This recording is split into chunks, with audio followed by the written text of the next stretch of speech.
Bismillahirrahmanirrahim. Bizim mövzumuz salam vermək haqqındadır.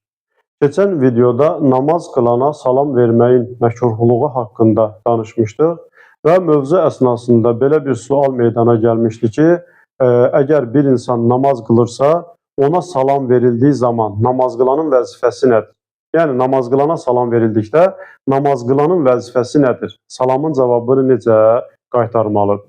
İlk öncə onu qeyd edək ki, salamın düzgün verilmə forması ki, bu istər namaz qılana olsun, istər qeyri-namaz qılana, salamın düzgün verilmə ifadəsi salam aleykum və yaxud da ki, əssalamu aleykum kimi ifadələrlə gərək salam verilsin.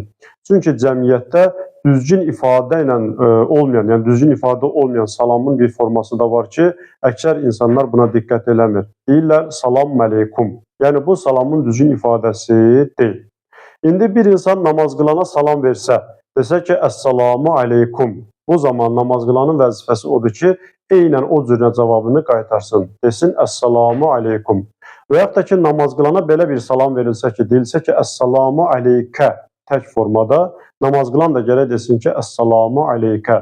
Və yaxud da ki, namaz qılana belə bir salam verilsə ki, salamun aleykum, gərək namaz qılan da desin ki, salamun aleykum.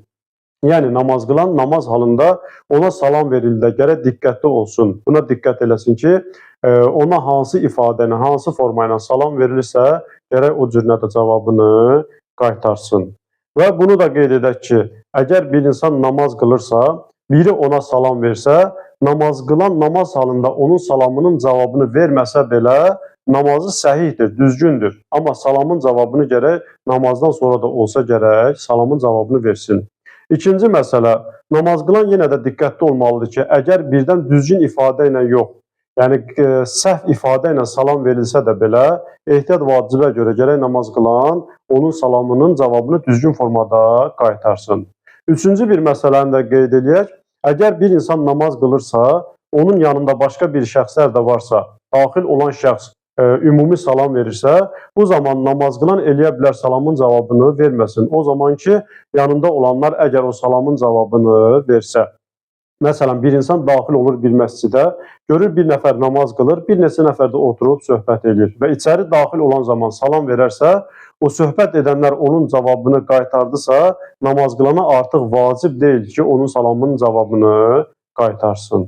Vəssalamu aleykum və rəhmətullahi və bərəkatuhu.